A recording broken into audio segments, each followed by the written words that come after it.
It's 67 words long, it's 100 years old, and it changed the course of history for the Middle East and the Jewish people. The Balfour Declaration, the expression of the British government's support for a Jewish home in Palestine, was sent by British Foreign Secretary Arthur Balfour to the second Lord Rothschild. I'm here in Buckinghamshire at Waddesdon Manor to speak with the fourth Lord Rothschild about the Balfour Declaration, what it means for Britain, for the Jewish people and the Rothschild family. The Foreign Office, November the 2nd, 1917. Dear Lord Rothschild, I have much pleasure in conveying to you, on behalf of His Majesty's Government, the following declaration of sympathy with Jewish Zionist aspirations, which has been submitted to and approved by the Cabinet. So it's possibly the most famous letter in modern Jewish history, and it begins with 3 words, Dear Lord Rothschild. Why was it that this letter was sent by the Foreign Secretary to your great-uncle Walter? It's an interesting question because he was really interested in ornithology, although he became interested in Zionism. I think the reason was this, that it was primarily a movement from Eastern Europe, but they didn't clarify who was in charge of that movement. And in addition, it was, after all, in Great Britain. So they felt that the Rothschild family should be the one to whom it was addressed. And Walter was Lord Rothschild, and he was a Zionist. And those really are the background reasons. So Walter received the Balfour Declaration, and I have a copy here. And I wonder if I could possibly ask you to read it for us. Yes, indeed. Yeah. I'm going to put on my spectacles to make sure I read it accurately.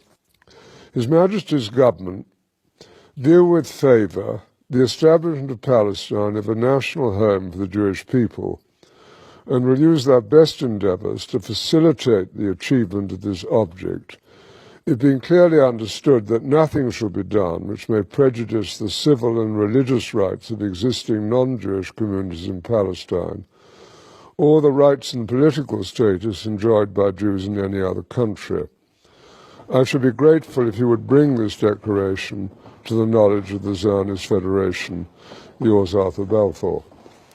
And here it is, the Balfour Declaration. What do you feel when you see it here? I genuinely feel it's one of the most extraordinary moments in the history of the Jewish people. If you think it took 3,000 years to get to this, and then you say, how did this miracle happen? It's the most incredible piece of opportunism. I mean, if you think you had an impoverished would-be scientist, Chaim Weizmann, who somehow gets to England, meets a few people, including members of my family, seduces them. He has such great charm and conviction. He gets to Balfour, and he unbelievably persuades Balfour and Lloyd George, the Prime Minister, and most of the ministers, that this idea of the national home for Jews should be allowed to take place. I mean, it's so unlikely. Then he's, starts to fight a difficult battle with the British cabinet, and this letter goes through 5 drafts, as you know. And in the end, it comes out as a rather compromising letter. I mean, the essential point is there for the Jewish community to fasten on to. You have the first bit, which promises a national home rather than the national home, and then you have the bit that nothing that's to be done should in any way harm the Arab community. But you come back to the big point, which is that this is perhaps the greatest event in Jewish life for thousands of years, and it's a miracle that it took place. And of course the Rothschild family then as now filled 2 roles, because it wasn't just a leader of diaspora Jewry, it also played a very significant role in the early years of the establishment of the pioneer communities in Israel as well. There were two branches of the Rothschild family primarily concerned. One in France through Baron Edmond de Rothschild, who was the one who responded to the Russian programs of the 1880s. In England, there was a divide. Some of the Rothschilds, in particular Baron Edmond's son, James, known as Jimmy, had come from France, partly because of the Dreyfus case and his horror about what had happened, to live in England. He was educated at Cambridge University. And he married an English girl, Mrs. James de Rothschild, and she became a leader at a very young age. She was only 17 when she started writing to Weizmann and introducing him to the British establishment. Other Rothschilds felt it was better to be assimilated into English life, and although they retained their interest in Judaism and Jewish life, they didn't think it was a good thing that this national home should be established in Israel. So it was something that divided my family, as with many other families. I wonder, as somebody who moves in the highest echelons of British society and is very close to Israel, whether you in your life feel a tension between concern for Israel and loyalty to Britain? No, I don't personally feel that. I mean, I've been completely committed to Israel since the early 1960s and have been there every year since. So I don't feel that conflict, but I, of course, feel a huge loyalty to Great Britain. Just tell us a little bit more about Walter, the second Lord Rothschild, because he was an unusual and colourful character. He was a deeply eccentric man, but from a very early age his passion was collecting. He rode about Tring Park on a giant tortoise. He had a zebra carriage.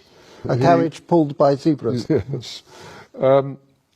He collected on a massive scale birds, insects, fleas, It was butterflies. the largest single collection created by a single individual. I think that's true. I think certainly in Great Britain, I think probably anywhere, he was the greatest collector of ornithological material. His niece, Miriam, writes that for 2 years, as one of his eccentricities, he didn't open any of the letters that were sent to him and stuffed them away into wicker baskets.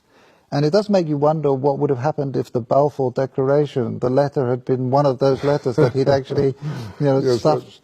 That's true. At that stage, and it's very difficult to quite understand why, he had taken a deep interest in what was happening about the possibility of Balfour Declaration. So maybe those letters would have got to the top of his file. I just want to revisit for a moment your cousin Dorothy, who you mentioned, who at an extraordinarily young age, still in her teens, played such a critical role as a go-between and a facilitator for Chaim Weizmann. Can you say a little bit about that? Well, she married my cousin Jimmy when she was 17.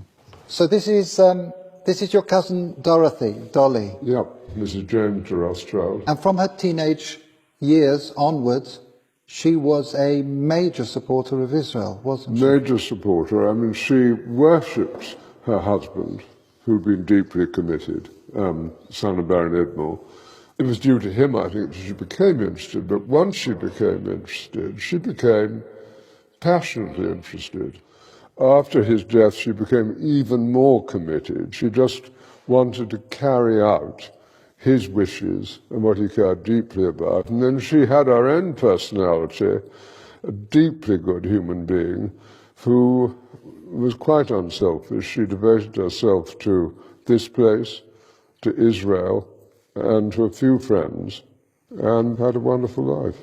And you can read letters from her to Weizmann and from Weizmann to her when she was only 17. And what she did which was crucially important, was to connect up Weizmann with the British establishment. I think she also trained him in how to deal. She helped educate how to and it's conduct himself. at that age, but she did sort of tell Weizmann, how to kind of integrate, how to insert himself into British establishment life, which he learned very quickly.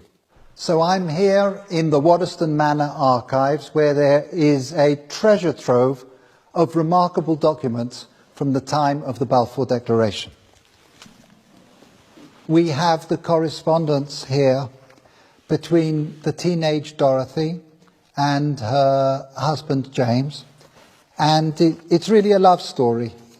Here Dorothy is writing to James. She says, "Jimmy, I thought I would not like one day to pass without giving you a piece of news you have never heard before. I love you." But of course their correspondence wasn't just romantic correspondence. Here we have detailed letters describing her dealings with Zionist leaders, her advice and her suggestions regarding the conferences of the Zionist movement. And here we have a letter that the young Dorothy, still not 20, sent to Dr. Chaim Weizmann, where she's talking about the meetings that she's arranged for him. And as we've heard, she was helpful in training and preparing him to enter into the highest echelons of British society to advance the cause of the Zionist movement. And she was an important character in your life as well. She really introduced you to Israel in some way. She was a crucially important character in my life. I became a trustee of Yad Hanadiv over 50 years ago. Which is the Rothschild Philanthropic Foundation. Yes, being our foundation. And I think I first went in 1962. Can you share with us your sense of what things have been changing in Israel since that first visit? Yes. As Israel, I think, became more and more successful in all sorts of ways, industrially successful, absorption successful, technologically successful, great universities, the problems with the wars that took place, being the clearest examples, of security became more paramount.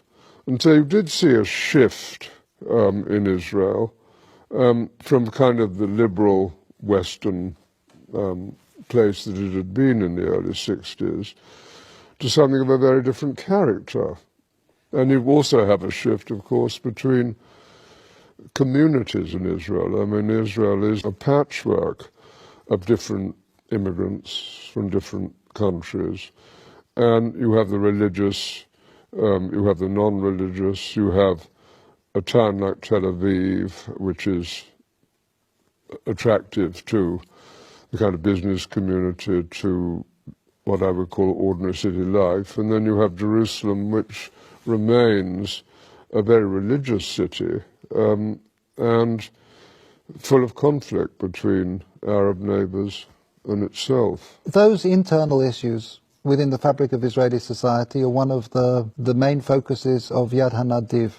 Can you mention just one or two of the projects that feel to you most significant? Yes, we do a great deal of work on education, a great deal of academic work. We keep going at Ramat Hanadiv, the garden where Baron Edmond was eventually buried.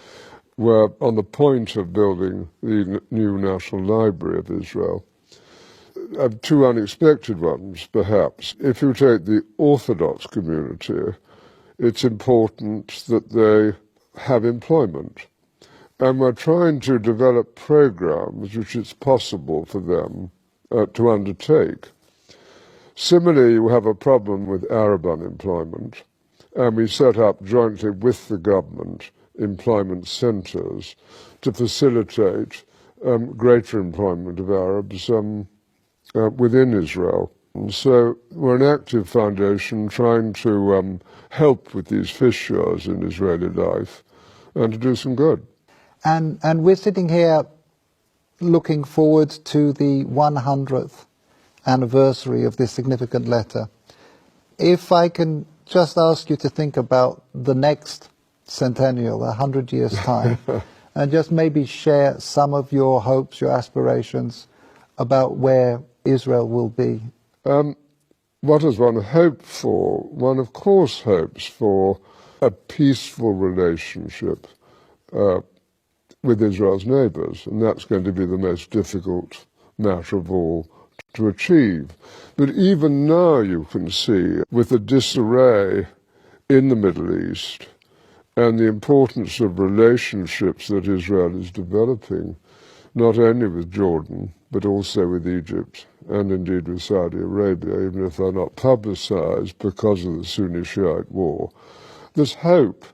And I think if you take the need of Arab nations to have intelligence help, and if on the other hand you take compassion and generosity coming from Israel to Palestinian territories and its less fortunate neighbours, there are grounds for optimism, and I am an optimist.